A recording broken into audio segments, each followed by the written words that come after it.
오늘 공부해야 될 내용이 많아서 조금 빨리빨리 진행하도록 하겠습니다. 자, 이제까지 우리가 살펴본 내용은 하나님의 소명, 즉 하나님의 부르심이 무엇인가 하는 문제와 또 그런 소명 부르심을 받은 사람들의 사례를 구약에서 신약에서 살펴보았습니다. 그런데 이제 아직 생각해 봐야 할 질문이 남아 있습니다.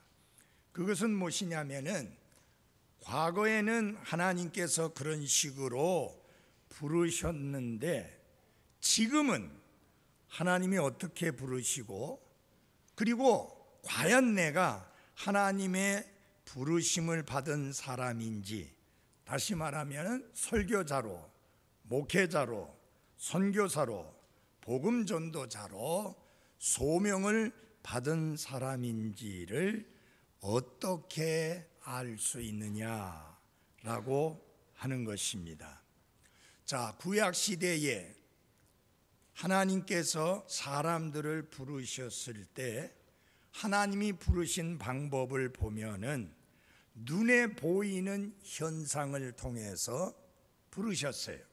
예를 들어서 모세 같은 경우는 불에 타는 떨기나무, 그것을 보여주시면서 불러주셨고, 또 직접 귀로 들을 수 있는 음성을 통해서 부르셨어요. 또 환상을 통해서 하나님께서 부르셨습니다. 그런데 이제는 더 이상 눈으로 볼 수 있는 어떤 현상이나 손으로 만질 수 있는 어떤 그런 방법으로 하나님께서 이 시대에 하나님의 사람을 부르시지는 않습니다. 그러나 이제 하나님께서 부르시는 그 사람은 하나님이 그를 부르셨다는 것을 깊이 확신할 수 있는 내면적인 확신을 주십니다. 그래서 그가 하나님께 부르심을 받은 사람이라고 하는 것을 확신시켜 주는데, 단 조심해야 될 것은 그 확신이라고 하는 내용이 하나님의 말씀과 일치하는 조화를 이루는 것이어야만 합니다. 그래서 외적으로 분명한 표시도 있고, 또 더 중요한 것은 내적으로 분명한 표시가 있습니다. 하나님의 부르심을 받은 사람들에게는, 즉 하나님의 소명을 받은 사람에게는 외적, 내적 분명한 표시가 있다.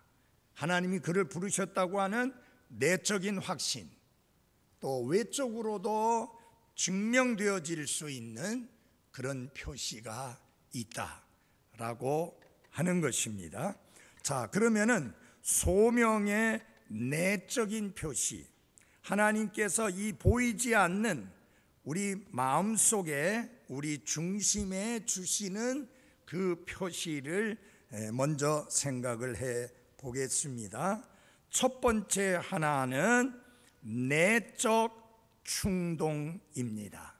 다시 말하면 내가 말씀을 선포하지 아니하면 참으로 내게 화가 있으리로다 라고 사도 바울이 고백한 것처럼, 나는 말씀을 선포하는 자가 되지 않으면 안 된다 라고 하는 강력한 충동이 그 마음속에 생기게 된다고 하는 것입니다. 그래서 굉장한 열정을 가지고 마침내 말씀을 선포하는 길로 들어서게 되는 것입니다. 그 다음에는 내적인 열망입니다. 디모데전서 3장 1절에 보면 남자가 감독의 직무를 사모하면 선한 일을 사모한다는 이 말은 참된 말이로다. 이 내적으로 열망이 생깁니다. 목회를 하고자 하는 열망, 선교 사역을 하고자 하는 열망이, 그 간절한 사모함이 내 마음속에 강력하게 일어난다라고 하는 것입니다. 이 열망이 얼마나 강한지, 그가 다른 일을 하면 크게 성공할 수도 있고 대단하게 될 수도 있지만은 그 모든 것을 다 잠재울 만큼 강한 내적인 열망이 일어납니다. 그래서 지난 세기 속에 또 지금도 마찬가지입니다. 정말 잘 나가던 사람이, 세계적으로 유수한 대학을 졸업한 사람이, 그가 앞날이 창창했음에도 불구하고 그 모든 것을 다 포기하고 하나님의 부르심에 자신을 들여서 선교 사역으로 갔다가 심지어는 선교지에 도착해서 선교조차도 해보지 못하고 야만족에게 목숨을 잃는 그런 경우까지도 있습니다. 아무도 못 말려요. 그 마음속에 일어난 강력한 열망을. 이 강력한 열망은 사람이 영향을 끼쳐서 그가 가지게 된 게 아니라 하나님께서 그 마음속에 강한 열망을 주시고 사모함을 주셔서 그 열망 때문에 하나님께 자신의 삶을 드리게 된 것입니다. 그 미국의 젊은 선교사로서 그 아프리카 지역에 선교사로 가신 분들이 몇 분 있습니다. 그분은 소위 말하면은 미국에서 그리고 세계적으로 유명하다는 그 대학을 졸업한 아주 장래가 촉망되는 젊은이들이었습니다. 그 중에 세 사람이 선교사로 헌신을 했는데, 첫 번째 사람은 거기 도착해서 그 사람들에게 복음도 전해보기 전에 그 식인종들에게 살해되었습니다. 여러분, 그분의 생애는 낭비된 것인가요? 아닙니다. 그 사실 때문에 또 다른 젊은이가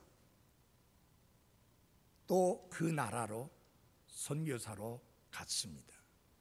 그는 거기에서 성공적인 사역을 펼쳤습니다. 심지어 그렇게 살해당한 그 선교사의 아내도, 남편이 그렇게 살해되었음에도 불구하고 그곳에 선교사로 찾아가는 그런 모습들을 보였습니다. 도대체 바보들입니까? 좀 멍청한 사람들입니까? 좀 모자라는 사람들입니까? 왜 그렇게 끔찍한 대가를 지불하면서까지 그렇게 선교사로 그 길을 걸어가야 하는가? 그 이유는 그 누구도 막을 수 없는 하나님의 부르심에 대한 내적인 확신 때문이고, 그 내적인 확신은 그 속에서 마치 불이 타오르듯이 타오르게 하는 열망을 가지게 하기 때문입니다. 잘 나가던 의사였지만 하나님의 부르심 때문에 주위의 반대와 가족들의 반대에도 불구하고 선교사로 아주 미개한 나라로 복음을 들고 가는 분들이 있습니다. 아무도 못 말려요. 왜냐하면 하나님이 그 마음속에 주신 내적인 확신 때문이고, 그 내적인 확신은 그 속에서 그 누구도 끌 수 없는 불같이 타오르는 열망을 가지게 되고 그로 인하여 선교지로 향하게 되는 것입니다. 별사 선교사님이 일본에 먼저 선교사로 가서 5년 동안 사역을 하시다가 한국이 6.25가 끝나고 너무너무 비참한 상황 속에 영적으로 말할 수 없이 굶주려 있는 백성이라는 사실을 듣고 일본의 선교 사역을 접고 한국으로 오게 됩니다. 여러분, 일본에 갔을 때도 마찬가지입니다. 1945년에 우리나라가 해방되었는데 그때가 언제입니까? 일본이 항복하고 정말 형편없는 상황이었죠. 미국에서 살면, 미국에서 사역하면 얼마나 편하고 쉽고 좋습니까? 그러나 하나님의 선교에 대한 부르심은 그분으로 하여금 그 모든 것을 포기하게 하고 일본으로 가게 하셨고 또 한국으로 가게 하셨습니다. 누가 밀은 거 아니에요. 누가 강하게 잡아 끌은 거 아니에요. 그 마음속에 있는 확신, 그리고 그 확신은 그 마음속에 선교를 향한 그 누구도 끌 수 없는 열망을 가지게 된 것입니다. 이것은요, 눈으로 볼 수 있게, 귀로 들릴 수 있게 주신 하나님의 음성보다도 더 확실합니다. 베드로가 그랬잖아요. 우리는 예수님이 영광스러운 모습으로 변화되는 모습을 직접 본 사람이다. 그리고 우리 귀로 하나님의 아들 예수 그리스도께 말씀하신 것을 들은 사람이다. 보았고 들은 사람이다. 사람들은 보고 들은 거는 잘 믿잖아요. 근데 우리 그런 거 보고 들었다. 그러나 그보다 더 확신한 것이 있다. 그게 뭐냐? 기록된 하나님의 말씀이다. 그래서 이 시대에는 하나님이 눈으로 뭘 보여주신다든지 귀로 듣게 하셔서 하나님이 부르시고 소명하시는 것이 아니라 그분의 말씀을 통해서 부르십니다. 그래서 이 목사로 선교사로 소명을 받았다는 분들의 공통적인 고백이 뭐냐? 하나님의 말씀을 다른 설교자를 통해서 듣는 중에 어디에 말씀이 내 마음을 사로잡았고 나로 하여금 사역에 헌신하게 했다. 또 읽는 중에 하나님이 이 기록된 말씀을 통해서 나를 부르는 것을 확신하게 되었고 그래서 내 자신을 하나님 앞에 드리게 되었다라고 이렇게 고백들을 합니다. 그 다음에 세 번째로는 내적인 평안입니다.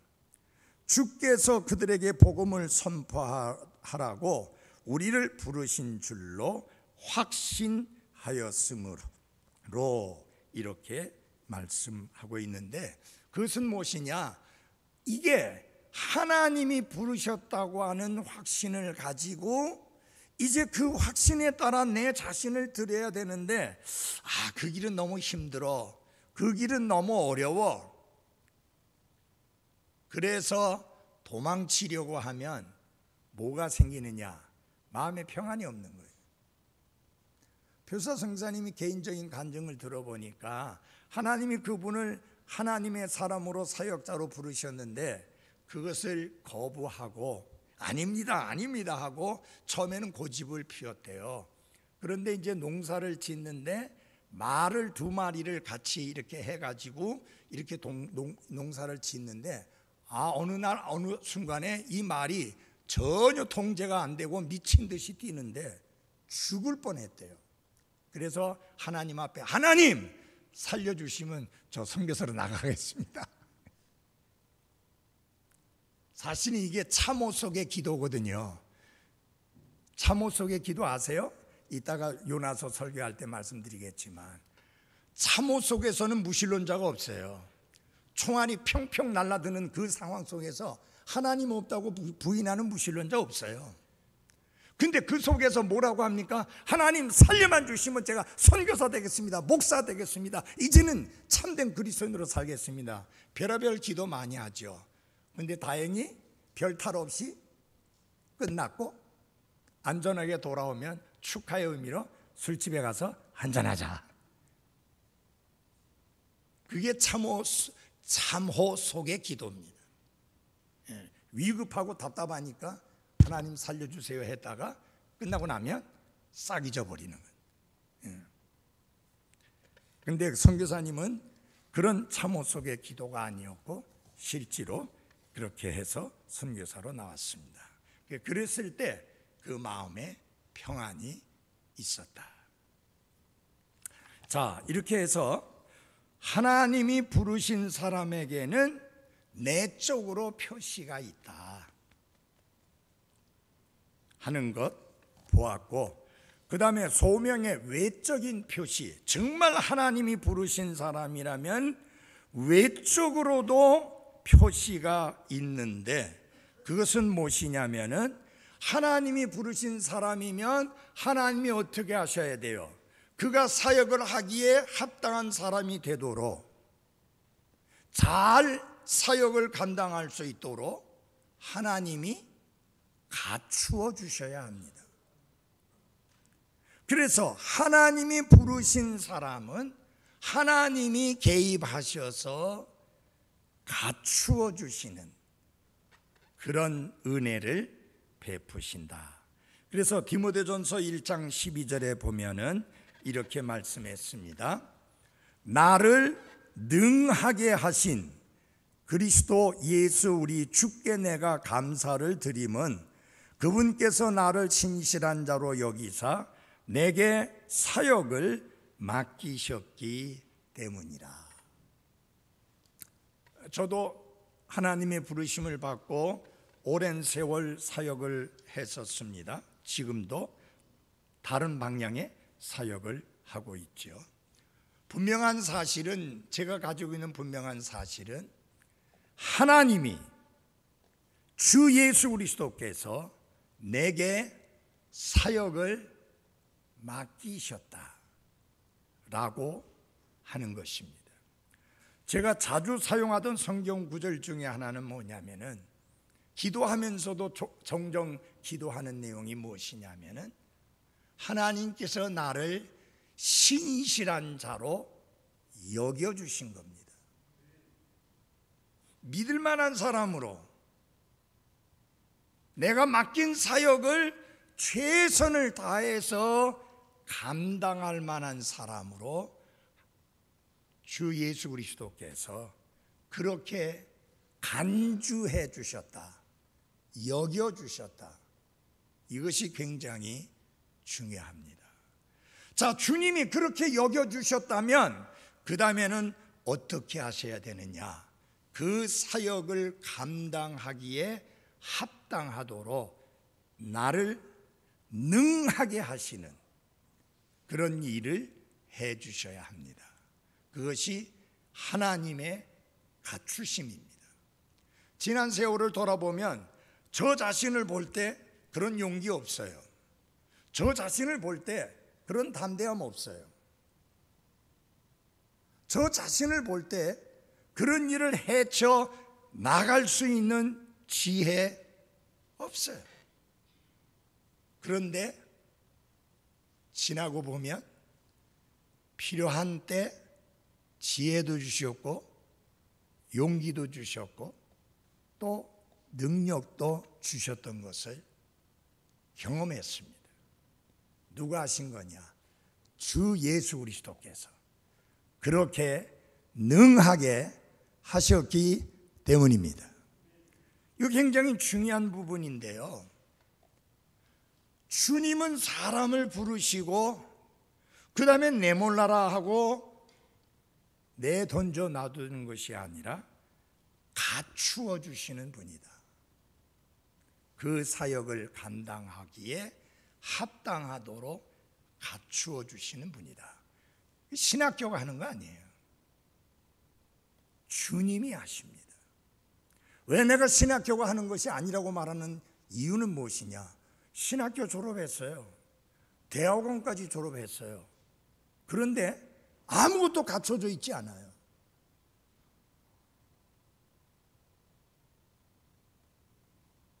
그러면 어떤 결론이 나올 수 있어요? 주께서 부르신 사람이 아니다. 왜? 주께서 부르신 사람은 주님이 친히 능하게 하셔서 갖추어 주십니다. 실제로 보면 주님이 부르신 사람은 너무 사람이 소극적인 사람이고 내성적인 사람이라서 사람들 앞에 서면은 말도 제대로 할 줄 모르는 사람인데 하나님이 그를 부르시고 나니까요, 말씀을 가르칠 때나 설교할 때 보면 아무런 주저함이 없이 당당하게 아주 세련되게 말씀을 가르치고 선포하는 것을 보게 됩니다. 그거 뭐예요? 그 사람 자신에게서 타고난 것은 그런 능력이 없는데 주님께서 부르셨기 때문에 주님이 갖추어 주심으로 가능하게 되는 거예요. 여러분이 알다시피 구약이든 신약이든 사실은 주님이 부르셨을 때 아이고 주님 판단 잘하셨습니다. 저 같은 사람을 부르셔야지 뭐 어떤 사람을 부르시겠습니까? 그렇게 한 사람 없어요. 한결같이 그들의 고백은 뭐예요? 저는 아닙니다. 저는 부족합니다. 다른 사람 쓰세요. 여러분, 모세같이 그렇게 대단하게 배우고 학문을 익혔던 사람도 뭐라고 그래요? 난 말 주변이 없어요. 나는 아니에요. 그렇게 했습니다. 그건 무엇을 말하느냐? 사람이 자기 스스로 습득한 지식이나 학문이나 지혜로 하나님의 사역을 하는 게 아니라 하나님이 능하게 하시는, 하나님이 갖추시는 그 힘으로 사역을 한다라고 하는 사실입니다. 그래서 외적인 표시가 뭐냐? 하나님이 부르신 사람은 하나님께서 그를 능하게 하신다. 그래서 두 번째 보면은 감독은 무슨 재능이 있어야만 합니까? 가르치는 재능이 있어야만 합니다. 저는 분명히 말씀을 드립니다. 본래 그 사람이 가르치는 일을 잘해서 하나님이 부르신 게 아니고요, 하나님이 부르신 사람은 능하게 하셔서 가르치는 일에도 재능이 있게 하십니다. 그러므로 하나님이 부르신 사람이라고 하는데 전혀 가르치는 능력이 없다고 하면 저는 그 사람은 사역을 내려놓고 다르게 섬겨야 하는 게 맞다고 생각합니다. 왜냐하면 하나님이 부르신 사람은 갖추어 주시는데 사역을 감당하기에 충분하도록 능하게 하시고 또 가르치는 것을 잘할 수 있도록 친히 주님이 재능을 주신다. 그래서 가르치는 재능이 없는 사람은 정말 하나님이 그를 갖추어 주신 사람인가 하는 부분을 스스로 점검해야 합니다. 디모데 후서 2장 24절에 보면 주님의 종은 뭘 잘해야 돼요? 가르치기를 잘해야 된다. 주일학교를 맡겼습니다. 그런데 주일학교를 잘 가르칠 수 없다. 그건 아니에요. 주님이 부르신 사람은 주님이 갖추어 주시어서 가르치기를 잘할 수 있게 하십니다. 여러분, 저같이 나이 든 사람이 가르치는 데 있어서 제일 어려운 대상이 누군지 아세요? 누구일 것 같아요? 여러분 아니에요. 제일 쉬워요. 누구예요? 주일학생이에요. 어린아이들. 그 전에 제가 담임 목사 할 때 우리 김정식 담임 목사가 한 번씩 주일학교에 말씀을 전해달라고 했어요. 그때는요, 내가 여러분들 앞에 설교하는 것보다 더 힘들어. 왜냐하면 어린아이 수준에 내려가가지고 어린아이들이 쓰는 단어로 어린아이들이 이해되고 어린아이들에게 적절한 적용될 수 있는 말씀을 전해야 되는데 그 일을 안 한 지가 수십 년이에요. 제가 전체 주일학교를 다 모아놓고 혼자서 말씀 가르치고 혼자서 찬양 인도하고 혼자서 100명이 넘는 학생들을 혼자서 다 한 적이 있어요. 그런데 그거는 50년 전 이야기예요. 그러나 분명한 사실은 주일학생이든 중고등부든 청년이든 장년이든 하나님이 부르신 사람은 하나님이 갖추어 주시어서 가르치는 일을 잘하게 뭐예요? 하신다. 그가 뭐 신학교 졸업하고 대학원 졸업하고 박사과정하고 그래서 잘할 수 있는 게 아니라 하나님이 갖추어 주심으로 인해서 잘할 수 있다. 여러분 D.L. 무디 목사님 이야기 많이 들으셨죠? 그분은 초등학교도 제대로 졸업을 못했어요. 그래서 한 번의 설교에 문법적으로 159번이나 틀리는 그런 식의 설교를 한 사람이에요. 신문기자가 그걸 꼬집어서 지적을 했습니다. 그때 D.L. 무디 목사가 맞다, 어쩌면 그것보다 더 많이 문법적으로 틀렸는지 모른다. 그러나 하나님은 내 설교를 들어서 사용하셔서 잃어버린 혼들을 구원하시고 성도들을 굳게 세우신다. 그러나 당신은 내가 문법적으로 틀린 거 그거 찾아내느라고 나를 통해서 주시는 하나님의 말씀을 못 들었으니 당신이야말로 가장 불쌍한 사람이다.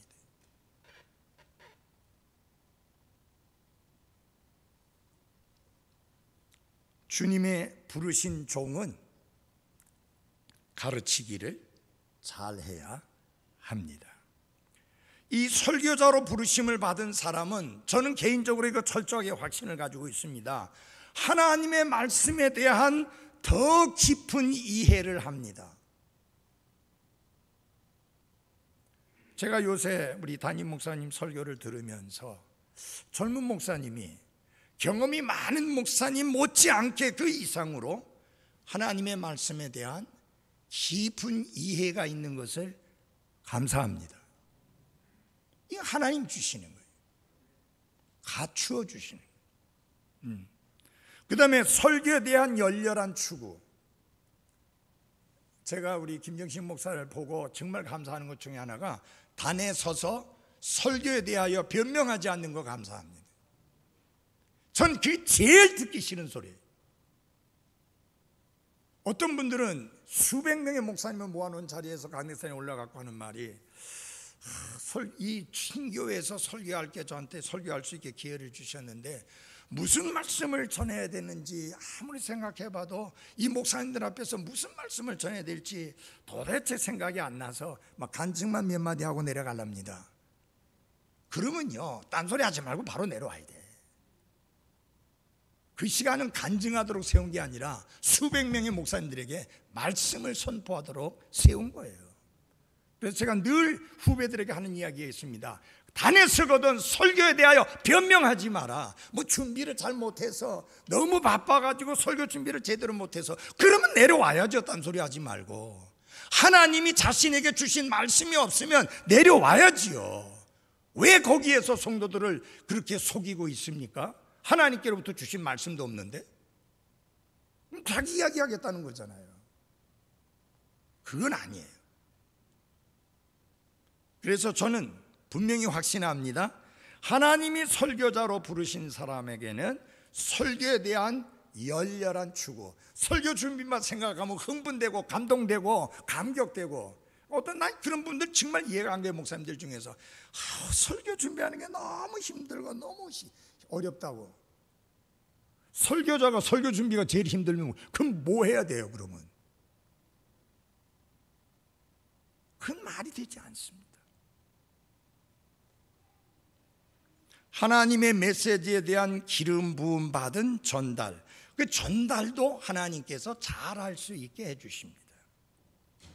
이 요사이 인터넷이 발달되다 보니까 이 목사님들이 자칫하면은 큰 오류에 빠지는데, 그게 뭐냐, 인터넷에서 여기서 조금 저기서 조금 이렇게 해갖고 짜집기를 해가지고 만들었어요. 그러다 보니까 이게 자기가 무슨 말 하는지도 몰라요. 그래서 제가 한 번은 그렇게 한 사람 내가 불러갖고, 아니 자네 오늘 설교한 내용을 자네 자신이 이해를 했느냐? 못했대요. 왜 자기도 알지 못하는 이야기를 이야기해?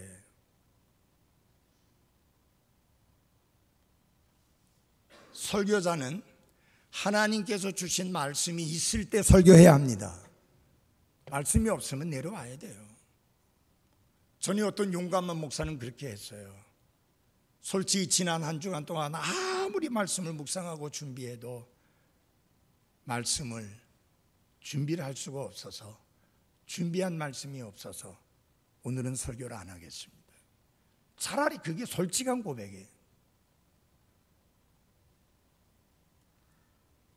설교자들의 설교는 사람들의 마음에 와 닿아야 합니다. 다시 말하면은 공포탄 쏘듯이 설교하면 안 됩니다. 종종 그렇죠. 꼭 목사님 내보고 하는 것 같다, 저 설교 꼭 내보고 하는 것 같다. 그러면 한번 돌려서 제가 말씀드릴게요. 여러분하고 아무 상관없는 설교 듣고 싶어 하세요? 한번 이야기해 보세요. 여러분들하고 전혀 상관없는 말씀 듣고 싶으세요? 아니잖아요. 이게 내 마음에 와서 닿아야죠. 찔러야 되고, 위로해야 되고, 격려해야 되고, 경고해야 되고, 가르쳐줘야 되고, 감동을 줘야 되고, 그래 해야지. 나하고 아무 상관이 없는 그런 설교는 듣고 앉아있을 필요가 없어요.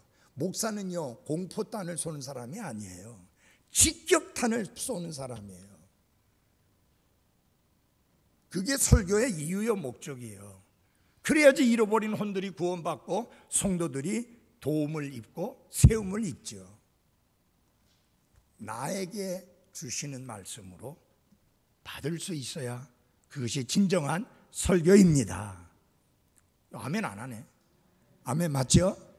예, 나에게 주시는 말씀으로 들려야 돼요. 바로 나에 대해서 말씀하고 있구나라고 들려야 하는 것입니다. 그 다음에 중요한 게 뭐냐면, 다른 사람들의 인지, 다른 사람들이 다시 말하면 알게 된다. 하나님이 부르신 사람이라면 다른 사람들이 그것을 알아볼 것입니다. 그는 형제들로부터 좋은 평판을 받더라. 이게 정말 하나님이 부르신 사람이라면 다른 사람들로부터도 인정을 받고 다른 사람들도 알게 된다는 것입니다. 그래서 설교자 자신의 경험과 관련된 이 내적 부르심은 이 거룩한 소명의 실제가 인정되고 증명되는 교회의 외적 부르심에 의해 확증될 것입니다. 내적인 부르심에 대한 확신을 가지고 목사가 사역을 하게 될 때에 성도들은 그 말씀을 들으면서 하나님이 부르신 하나님의 사람이구나 라고 하는 것을 알게 된다라고 하는 것입니다. 이제 마지막으로 이 거룩한 소명을 가지고 해야 할 것입니다. 하나님께서 소명을 가진 그 남자를 다루실 때에 마치 온 세상이 다 멈춘 듯 보일 정도로 이 하나님의 부르심을 받은 사람이 해야 할 일이 있습니다. 첫 번째, 소명에 대하여 생각을 할 때 사무엘이 이게 하나님의 부르심인지 아닌지 확신을 못했을 때 그는 다른 하나님의 사람인 누구에게 달려갔어요? 엘리 제사장에게 달려가서 확인을 했습니다. 안디옥의 교회가 하나님의 뜻을 구할 때 그들은 금식하며 기도했습니다. 확신하기 위해 시간을 가지는 일은 전혀 잘못된 일이 아닙니다. 하나님께 기도하면서 하나님의 인도하심을 구하게 되었죠. 그래서 소명에 대해서 생각을 할 때 어떻게 되느냐 하면은 종종 현재 목회하는 담임 목사님하고 상담을 하고 하는 경우가 있습니다. 저는 목회하겠다고 이렇게 말을 한 사람에게 그래? 그럼 바로 내년에 신학교 가 라고 말한 적 없습니다. 먼저 네가 하나님의 부르심 받은 사람인 것을 입증해라. 내가 신학교 갈 때는 대학교 졸업하지 않고 신학교 갔지만 지금은 대다수의 사람이 대학을 졸업하는데 먼저 대학을 가라. 공부하면서 네 확신이 흔들리지 않으면 그때 신학교 가라.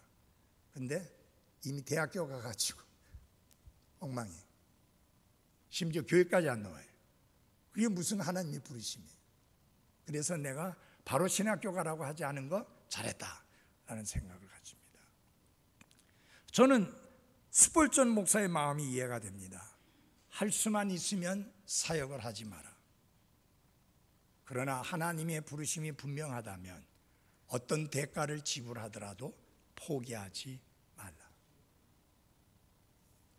그 다음에 소명을 선언할 때 그 사람은 교회 앞에서 내가 하나님의 부르심을 받은 사람이라는 것을 공개적으로 선언을 해야 됩니다. 즉 간증을 해야 되죠.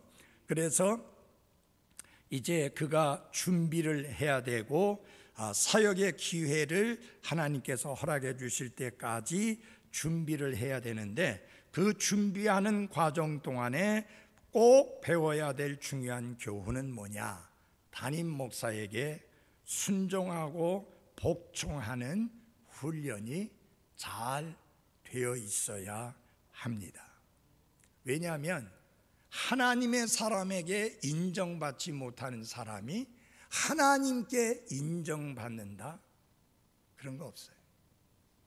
먼저 그는 지도자가 되기 전에 전담 사역자로서 모든 것을 책임지고 사역하기 전에 그에게는 지도를 받아야 될 필요가 있고 또 준비해야 될 과정이 있고 다양한 사역의 기회를 통해서 다양한 경험을 할 필요가 있습니다.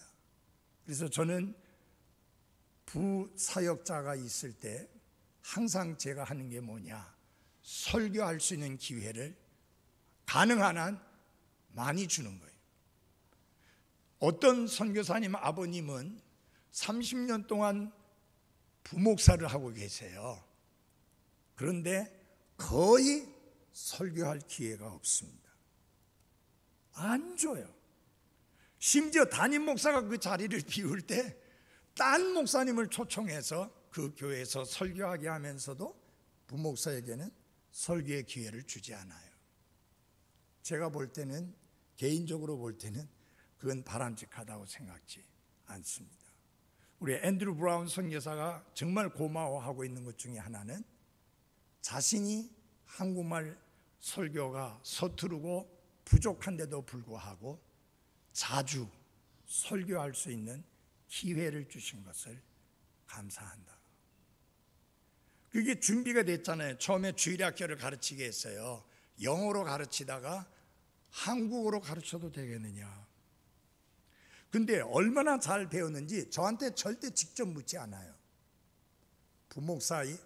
부목사를 통해서 물어요. 그러면 저도 직접 이야기 안 해요. 부목사를 통해서 전해줘요. 한국말로 가르쳐도 된다.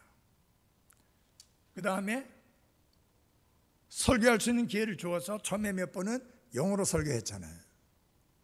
어느 날 또 부목사를 통해서 저에게 묻는 거예요. 한국말로 설교해도 되겠느냐. 그래서 저도 똑같이 부목사에게 한국말로 설교해도 된다라고 전해라.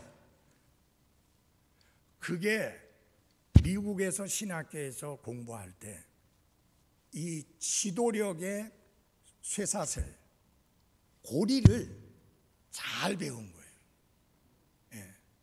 그러면 나중에 그가 실제로 지도자의 자리에 있을 때 그 밑에 있는 사람들을 잘 다룰 수 있게 되는 것입니다. 여러분, 하나님의 사역은 질서 가운데 이루어져야 합니다. 10분 후에 뵙겠습니다.